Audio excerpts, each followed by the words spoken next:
Oh, yes. Welcome back once again, everyone, and today I am very excited to finally bring you the review for Transformers Generation Select's Super Megatron.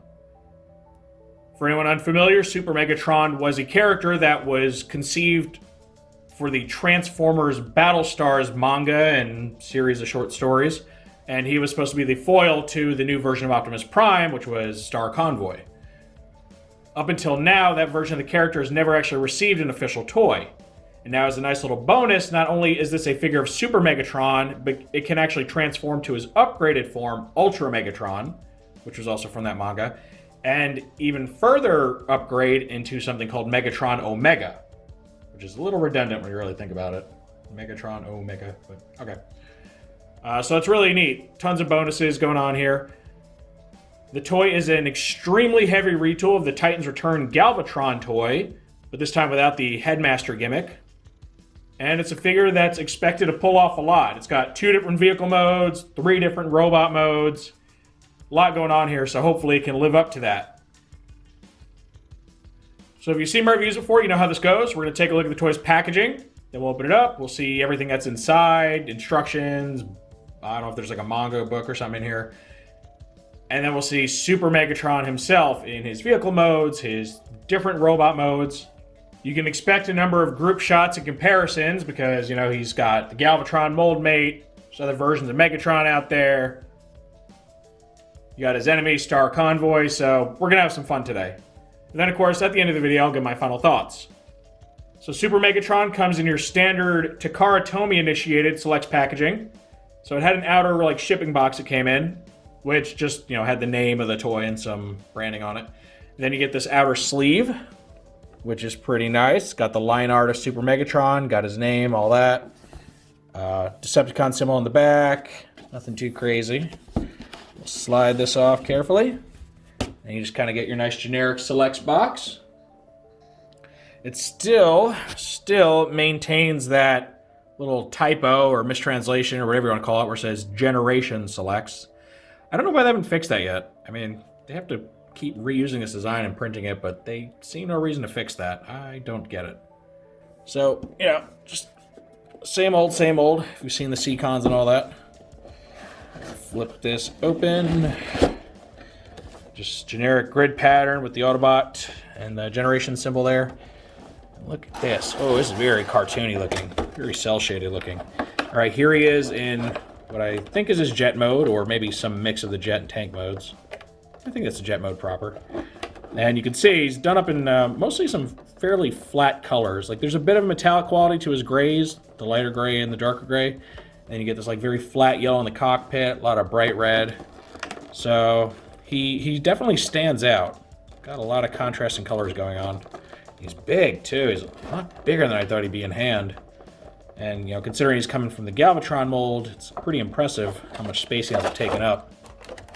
Let's see, there's no manga or anything in here, which I guess there wasn't for the other selects, right? Because that was just Legends.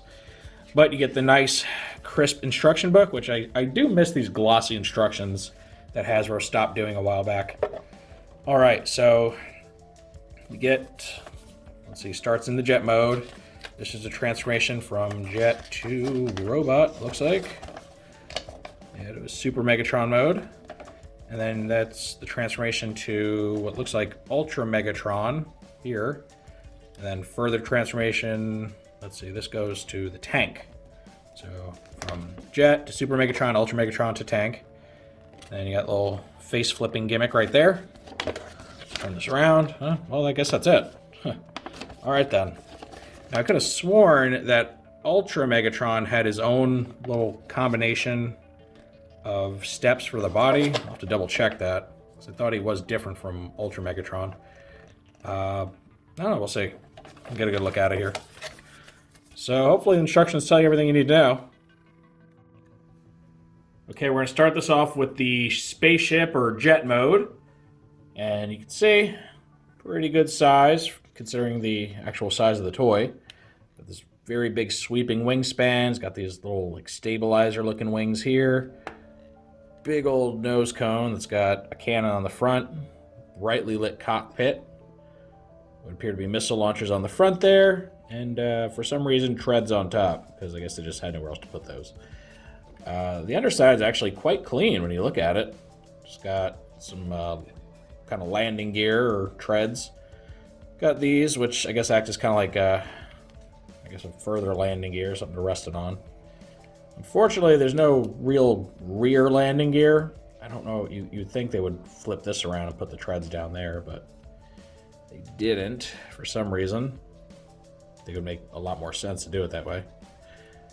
But overall, it's pretty nice looking. I mean, honestly, for something that's just kind of thrown together from a quintuple changing retool, it's quite nice. Reminds me of one of the X-Wings from Star Wars, too.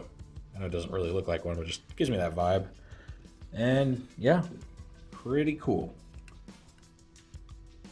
Real quick, I wanted to show you Galvatron's spaceship mode, because he does have one as well, just to show you just how vastly different they are. I mean, they have virtually nothing in common. The whole torso section's flipped around between the two. All this is new. Legs are set up in a completely different configuration. I mean, they're just two drastically different takes on some sort of alien spaceship. Okay, now it's time to start transformation. In this case, I'm actually going to go from the spaceship to the tank mode, even though that's kind of non-canon because the tank is specifically associated with Ultra Megatron. Just stepwise, it makes the most sense to do it this way. Plus, I like to do the vehicle modes up front. So that's what we're going to do. So the first thing you want to do here, go ahead and take this cockpit section. You're going to untab it, fold it back, and we're actually just going to remove this entirely. Set it aside for a moment. Oops, do that. These little fin things, you're going to push forward. Then the wings, you're going to bring them up, like so. And you're going to rotate the lower body around. It's going to kind of clip the wings a little bit. There's really no getting around it. So just turn that 180. And now, these wing sections, you want to fold the tips down. They're going to tab into themselves. And rotate this, fold it in. Same thing here. Your copy, the wingtips may or may not want to come untabbed. Mine are kind of iffy. So you may have to fight with them a little bit. Just get them to stay. So even if they pop up a bit, not a big deal. All right, so the legs, you want to separate them. And then just using the one hinge, keeping them still collapsed, you're going to kind of bring them up. And you're going to use this little hole right here inside the knee to plug into these tabs on the upper arms. So just go ahead, get on there. You'll feel it tab in nice and cleanly. Same thing here. Got a little bit of a clearance issue with this little post. It's used for the cannon, but it'll go. All right, once you get it nice, it should look something like this, with the feet just pointing forward. So set that down. See, now you got all the treads on the bottom. Now for this cannon, you're gonna take the two halves, split them, you can fold them down, and they're going to tab onto the sides here. Just push them down on there like so. And you're going to grab this dark gray panel, pull it up like this, and it exposes this little triple-barreled gun in here. You're going to dig in there, fish it out, fold it all the way out, close this again, and this back bit, you're going to push down, make it flat. Now you're going to take your triple-barreled tank cannon and just plug it right back where the cockpit was. Like so. Down there nice and straight. And here you go. This is the tank mode. And it's got a little bit of articulation. This can rotate a full 360, though it may pop off since it's just on a post. And then this bit can actually raise up and down a bit. So it gives you some ability to kind of pose it around, which is neat. Admittedly, this is probably his weakest mode out of all 5 of them. But, you know, I don't know. Tanks just don't really work well with Transformers. I don't know what it is. They have a hard time doing this. But, you know, it works well enough for an alien design. And, yeah, I don't know. What do you guys think of that? Kind of reminds me of the Revenge of the Fallen Megatron. Okay, now that we've seen the tank, we're going to go ahead and transform him to his first robot mode, Super Megatron.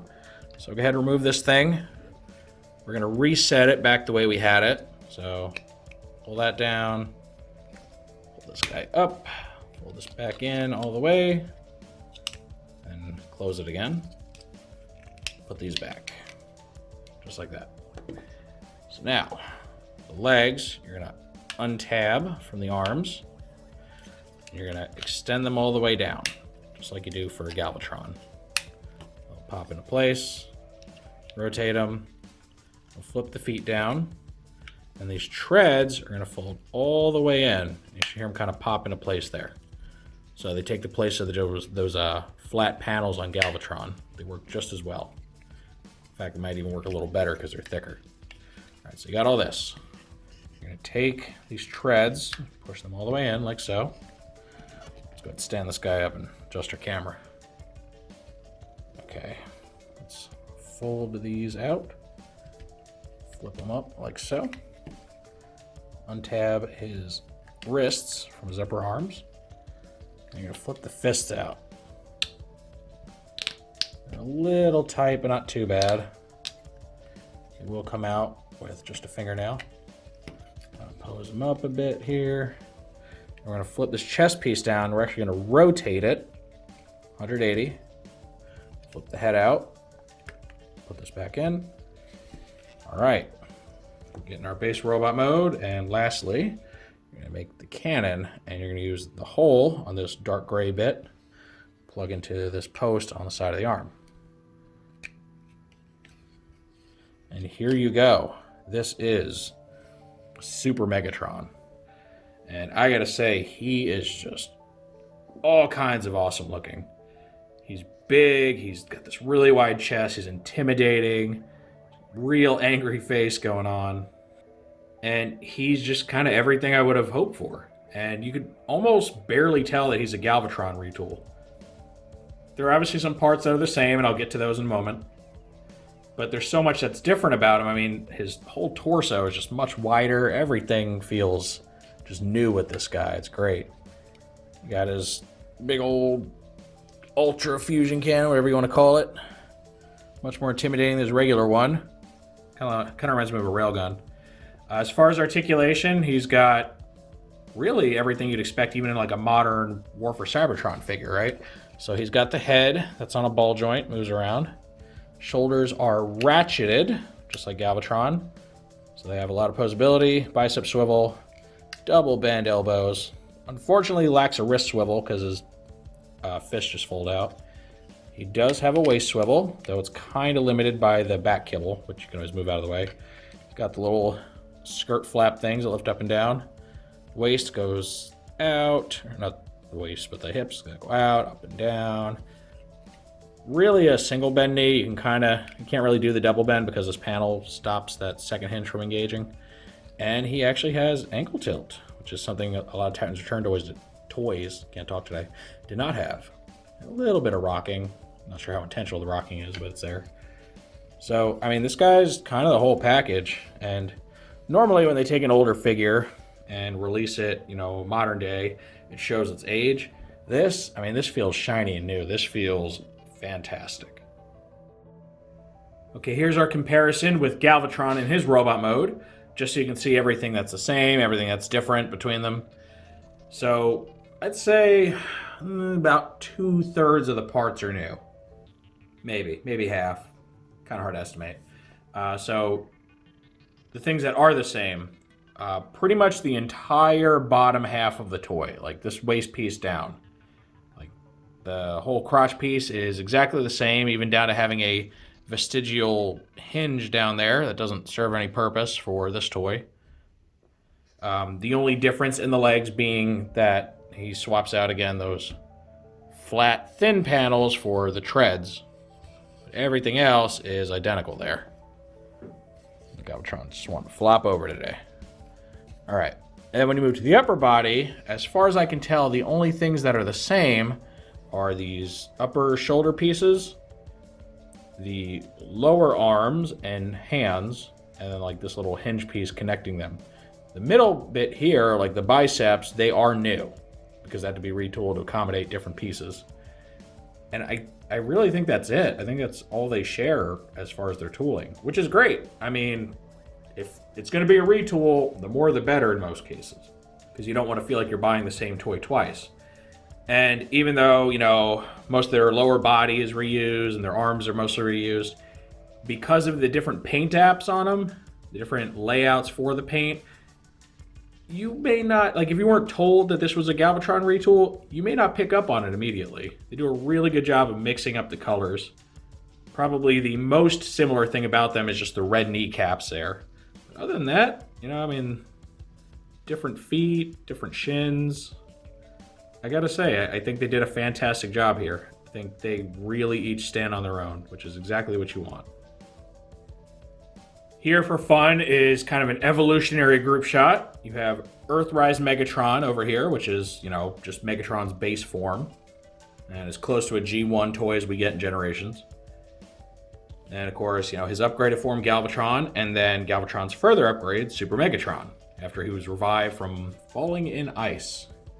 If you guys have never seen the Japanese continuity, it's a trip. Most powerful Decepticon in the galaxy, felled by falling into ice water. Presumed dead until they decide to revive him years later. Go figure. But yeah, you know, it's really neat seeing these guys all together. You can see how the Super Megatron toy is just much more powerful looking than either of the other two.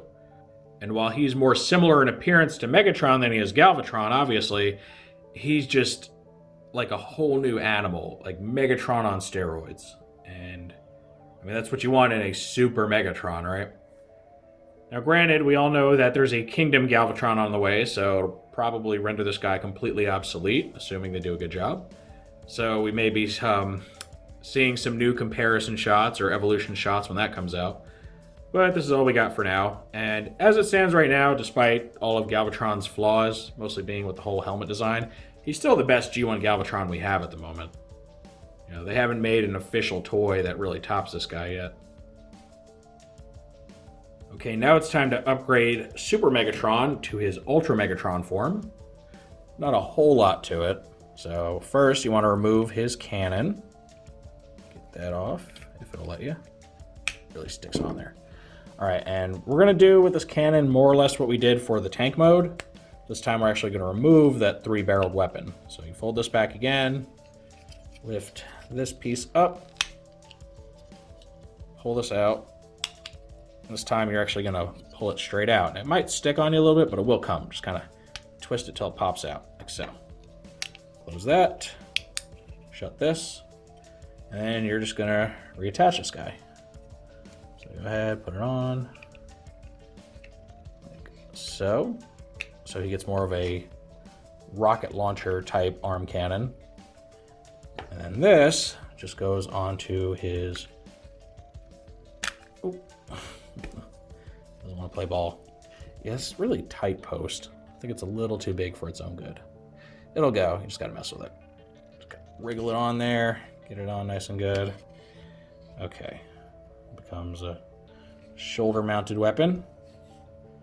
The wings we're actually going to fold out now. So just straighten them back out. Now I wouldn't bring them all the way back, kind of like this, just to give him some clearance. Because honestly, they just block the arm cannon thing if they're straight to the sides. Now, the chest, I'm going to rotate this down, flip it around like it was in the vehicle modes, and just flip it back up. Now here's the really cool, interesting thing about this guy that everybody kind of raves over. So his head and face and all that, they lift out from kind of the side helmet. And it's like a double rotary. The forehead spins around and the face spins around. They're independent of each other.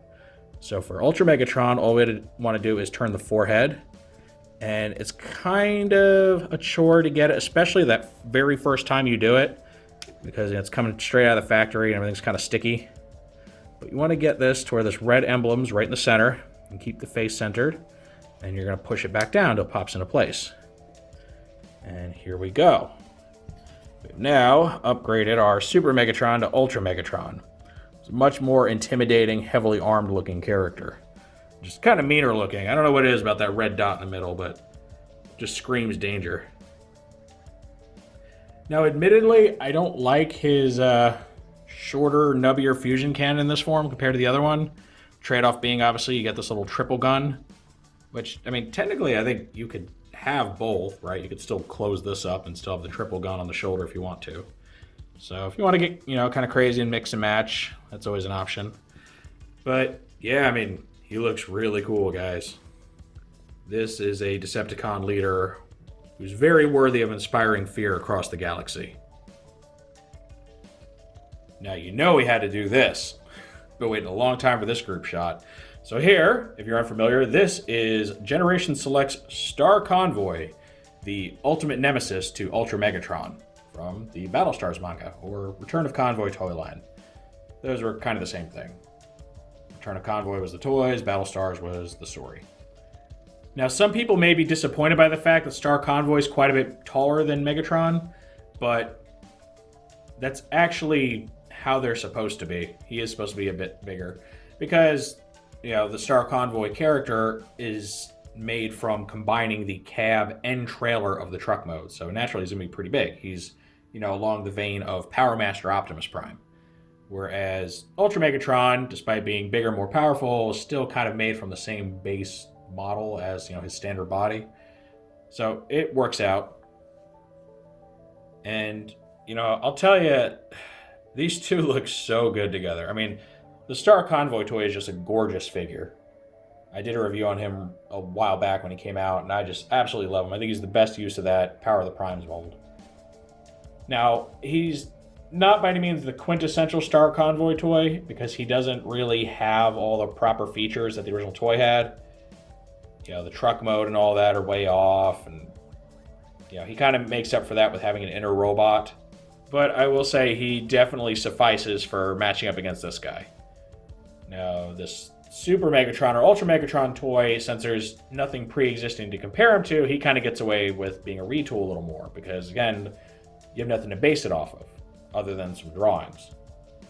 But yeah, if you were lucky enough to snag Star Convoy while he was out, and you're getting this Super Megatron toy, you're just going to be really happy with how they look together.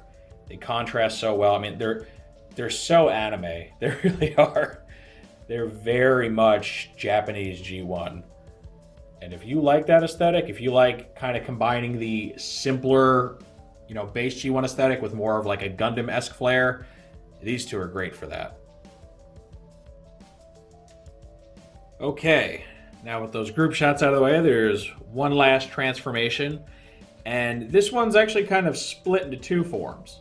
So we're going to the Megatron Omega form. And the instructions, all they have you do is flip his face around for this, which was the first form that he took as Megatron Omega. However, in the comics, after being vivisected by God Neptune, he actually took on a different configuration that's kind of persisted in, each subsequent installment in the manga. So we'll do the simple transformation first, and then I'll show you how to achieve his, more interesting looking comic book form. So, for the first bit, all you're doing is swapping his face around. So you're going to pull his head back again out of the helmet, and you want to turn his face while trying to keep the forehead part in place. And it might move around a little bit, you just got to adjust it. So you just carefully spin it around. Okay, good. I got the face to move without the forehead. Close back up. His chest likes to open a lot, by the way. Not a very tight connection there. All right. So you get this, and this is like your standard Megatron Omega. And close up of the face here, you can see, it's kind of blocking the light, there you go. You can see it's very demonic or alien looking face. Now, I believed when it was first revealed that this was supposed to be a reference to Dark Nova, who is the alien entity that resurrects Super Megatron and eventually merges with him. Apparently, it's not. Despite the similarities, apparently it's just a reference to the Last Night version of Megatron, which I guess, I see it, but to me that's way less interesting than a Dark Nova reference, so I'm just going to pretend that it's a Dark Nova face and whatever. So yeah, that's the normal Megatron Omega configuration. However, if you want his true form, you want to remove his cannon, as well as little shoulder guns. recombine these. So you're going to put shoulder guns back inside, point them up. Close this again. You're going to untab these and fold them out a little bit. Now his little missile launcher shoulder pad things, you're actually going to roll these back, point these up at an angle, like so. You're going to bring his wings down, so you're forming kind of a star pattern with him, like this. Then you are going to plug this in, like so. Get these angled about like this. Make sure this is pointing straight up. And then lastly, you're going to flip out his little treads on his chest. Have him go out about 90 degrees. This is supposedly the true form of Megatron Omega. A little back heavy now, so you want to rebalance him if you're posing him. But yeah, honestly, it's a less practical looking form than the Ultra Megatron, body type. He doesn't have any weapons really pointing forward. Everything's just facing up. So I guess he's launching mortar attacks now. But it does kind of flesh out his build a little bit and just make him look a little more impressive, a little more souped up. But, it's up to you. The comics, they kind of go a little nuts. The creator of those things likes to fan mode stuff a lot, whether that's the whole Neo Autobot X thing or having Overlord combined with himself. So they're all technically official, but, usually only shown within those comics. So up to you if you want to go this route with it. I will say it looks really cool. I really dig it. And as far as official fan modes go, so it's pretty simple to pull off. Doesn't require any extra purchases or anything. So that's always good. And yeah, I think that about covers everything with this new Super Ultra Megatron Omega figure. So what do I think of this toy? This is one of the few times that I have no complaints at all. I mean, it's just so good. The fact that it's a retool doesn't bother me because he's never had a toy before, so you can't really fault him for it. And he doesn't carry over any of the issues from the Galvatron mold. His legs and all that are nice and solid. All of his modes are, solid enough to stand on their own. The tank might be the weakest, but again, it's not horrible. It looks kind of like a space tank. And I mean, all the tolerances on this thing are just perfect. Usually with exclusives, you'll get stuck with something that has like a QC issue of some sort. And it's a problem because they're hard to replace, being exclusives. Like for instance, my Ramjet missing a Decepticon symbol. Amazon will never have, new stock to replace that with. But this guy, I mean, everything on him is perfect. There's no paint spatter. I mean, this is one of the best figures I've bought in a long time. So, I mean, 10 out of 10, 100%, A+, whatever you want to call it. This guy's phenomenal. I am so happy I bought this. He's very posable despite being from an older mold. He's just so cool. He's got 3 robot modes, 2 vehicle modes. He's a great foil to your Star Convoy. He's just an awesome Megatron in general. I can't complain about anything. So yeah, I mean, this dude, I don't know, gets the seal of approval or something because it's just phenomenal. But I don't know, maybe I'm just overhyped. Maybe I'm overlooking some things. And that's why I always ask you guys what you think of this toy. Is there something wrong with this figure I'm missing? Or is he worth every bit of praise I'm heaping on him right now? I'd definitely love to know what you all think of this Super Megatron down in the comment section. If you enjoyed this review, make sure to toss it a like, let YouTube know you want to see more stuff like this. If you do want to see more like this, make sure to subscribe and hit the notification bell so you always get a heads up when I post something new. And thank you for joining me for this very exciting look at the brand new Transformers Generation Select Super Megatron. And with all that said, I will see you next time.